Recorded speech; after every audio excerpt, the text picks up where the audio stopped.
Après un long moment de préparatifs, le congrès constitutif des filles et fils du village Gbanli vient d'être tenu. Cadres, autorités, paysans, artisans, commerçants, sages, notables et têtes couronnées, tous réunis pour parler développement. Le chemin aboutissant à cette date historique du 24 février 2024 est plein d'embûches, mais bravé par le comité d'organisation. Rencontrer en un premier temps les ressortissants de Gbanli dans la zone méridionale, c'est-à-dire ceux qui vivent dans la zone de Alada, Boyko, jusqu'à la hauteur de Porte-Nouveau. Le rendez-vous était bon. Nous avons vécu un moment très agréable.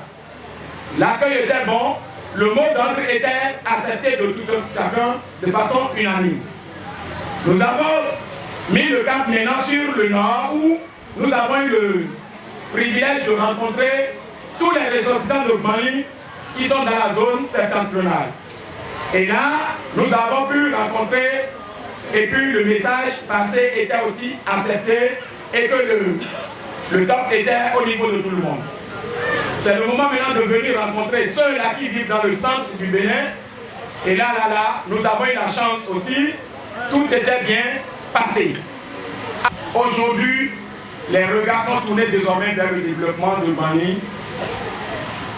Sincèrement, le comité est satisfait, il est comblé. Il tient à remercier tous ceux-là qui ont usé de leur temps, de leurs moyens, de leurs conseils, pour conduire ce comité préparatoire jusqu'à l'aboutissement de ce congrès. Soyez véritablement bénis.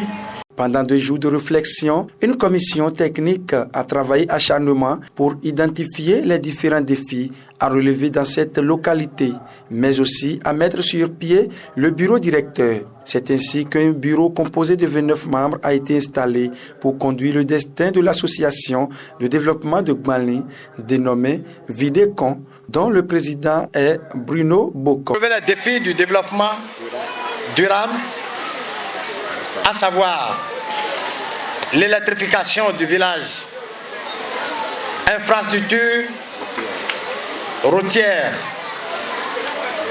infrastructure routière adéquate, l'aménagement du territoire,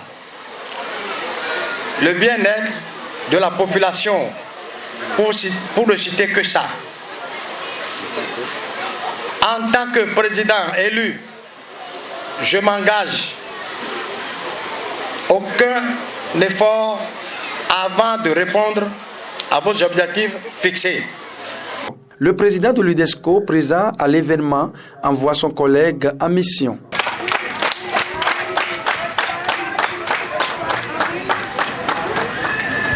D'après les autorités présentes, Gbanli vient de connaître un nouvel élan. Si nous voulons vraiment aller de l'avant, il faudrait que nous apprenions à nous pardonner. Il faudrait que nous apprenions à nous accepter mutuellement. Il faudrait que nous comprenions que le développement est plus fort que les petites divisions qu'il y a entre nous. Et puisque j'ai vu tout le monde ici réuni aujourd'hui, je suis très content et je me dis que Gbanli veut prendre vraiment un nouvel envol. Gbanli veut prendre un nouvel essor.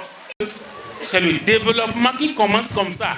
Parce que dans une localité, s'il n'y a pas des structures du genre d'association telles que nous sommes en train de voir aujourd'hui, je pense que le développement est difficile. À partir d'aujourd'hui, je voudrais que tout Gbanli s'applaudisse parce que le développement commence à partir d'aujourd'hui. Joie et satisfaction étaient au cœur des participants. 2020, que nous avons commencé petitement cette organisation, petitement. Mais il y a toujours des crocs en jambes, des problèmes par-ci, des problèmes par-là, qui bloquent. Mais juste finalement, Dieu a permis que ça soit réalisé ce jour, aujourd'hui. J'en suis très content et je bénis le Seigneur que cela soit concrétisé aujourd'hui. Je suis tellement ravi de ce jour. Je vois dans des années antérieures, on parle de développement de Gbanli. Je vois que le vrai développement commence à partir du jour où nous sommes en train de parler. Ça commence à partir d'aujourd'hui. Donc je remercie toute la population de Gbanli pour cette initiative et je suis vraiment content. Rendez-vous dans 3 ans pour un bilan de fin de mandat.